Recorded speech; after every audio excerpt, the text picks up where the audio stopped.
Sebelum sibuk berjoget di atas panggung atau bersandiwara dengan pidato khasnya, Prabowo Subianto lebih dulu berkutat di dunia bisnis setelah karirnya di militer hancur akibat kasus penculikan aktivis. Prabowo membangun kerajaan bisnis di sektor perkebunan, batubara hingga industri kertas dengan memanfaatkan koneksi politik dan suntikan dana fantastis dari sang adik.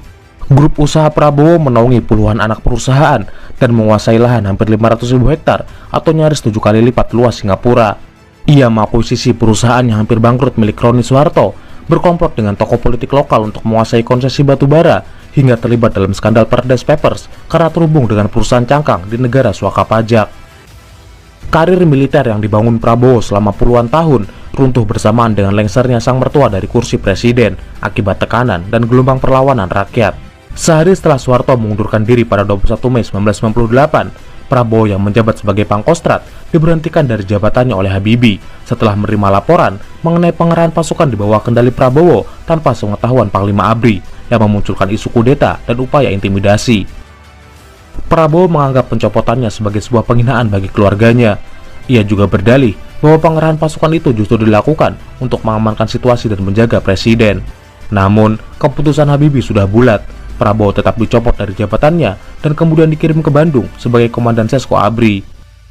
Beberapa bulan kemudian, Agustus 1998, Prabowo kembali menghadapi kenyataan pahit setelah dirinya diberhentikan dari dinas kemiliteran oleh Dewan Kehormatan Perwira akibat kasus dugaan penculikan dan penghilangan paksa aktivis, pelanggaran prosedur, dan penyalahgunaan wewenang selama menjabat sebagai Danjen Kopassus.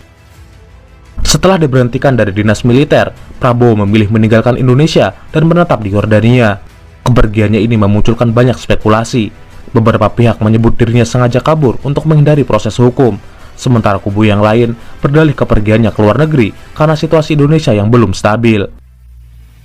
Pada tahun 2000-an, Prabowo akhirnya pulang ke Indonesia setelah diminta dan dibantu beberapa tokoh penting seperti Megawati, Taufik Kemas, Gus Dur, serta Luhut Binsar Panjaitan. Ia kemudian memulai aktivitas politik, mengikuti konvensi Capres Partai Golkar, mendirikan Partai Gerindra, sekaligus membangun jaringan bisnis di sektor perkebunan, perhutanan, hingga pertambangan batubara. Langkah pertama yang dilakukan Prabowo adalah membeli perusahaan PT Kiani Kertas yang mengalami kredit macet pasca krisis 98 milik Taipan Orde Baru dan Kroni Soeharto, Bob Hasan. Perusahaan yang bergerak di industri bubur kertas itu menguasai lahan konsesi seluas lebih dari 200.000 hektar di Kabupaten Berau, Kalimantan Timur. Prabowo membeli PT Kiani Kertas senilai 150 juta US dollar pada 2004. Keberhasilan transaksi ini tak lepas dari bantuan Yusuf Kala yang berhasil meyakinkan direksi Bank Mandiri agar menjual aset itu ke pengusaha nasional daripada ke investor asing. Di bawah kendali Prabowo, PT Kiani Kertas menghadapi masalah keuangan yang berat. Produksi sering terhenti, utang menumpuk, dan kekurangan modal kerja. Perusahaan juga harus berurusan dengan hukum terkait dugaan penyimpangan dalam proses pengambil alihan dan pengelolaan kredit perusahaan. Prabowo selaku pimpinan perusahaan sempat diperiksa sebagai saksi pada 2005. Pada 2007, Kejaksaan Agung menghentikan penyidikan setelah utang perusahaan dilunasi sepenuhnya oleh Hasim Joyadikusumo dan tidak ditemukan unsur kerugian negara. Perusahaan pun berganti nama menjadi PT Kertas Nusantara. Meski berkali-kali mendapat suntikan dana dari sang adik, perusahaan Prabowo justru menghadapi berbagai masalah keuangan, terutama terkait pembayaran gaji dan hak-hak pekerja. Pada 2008, produksi di pabrik berhenti total akibat kebangkrutan operasional yang mengakibatkan ribuan karyawan diberhentikan tanpa kepastian pesangon. Tahun-tahun berikutnya, perusahaan hampir tidak beroperasi, sementara permasalahan pesangon belum juga tuntas hingga hari ini. Meski secara formal perusahaan masih tercatat dan terkait dengan Prabowo, aktivitas produksinya sudah tidak berjalan sejak lama. Penelusuran Degeko Project pada 2004 menemukan bahwa kondisi pabrik sudah sangat buruk, sunyi, dan terbengkalai. Perusahaan kertas hanyalah satu dari puluhan perusahaan yang pernah tercatat atau terafiliasi dengan Prabowo Subianto. Presiden yang kekayaannya menyentuh 2 triliun ini menguasai 390.000 hektar konsesi yang tersebar di Aceh dan Kalimantan Timur. Prabowo bahkan mengklaim menguasai hampir 500.000 hektar. Prabowo sendiri menyatakan bahwa status kepemilikan lahan itu bukan milik pribadi, melainkan berbentuk HGU dan HPH. Prabowo pun siap menyerahkannya kepada negara kapanpun jika dibutuhkan. Prabowo tercatat sebagai pemilik PT Tusa Mutani Lestari yang beroperasi di Aceh dengan area seluas 97.300 hektar.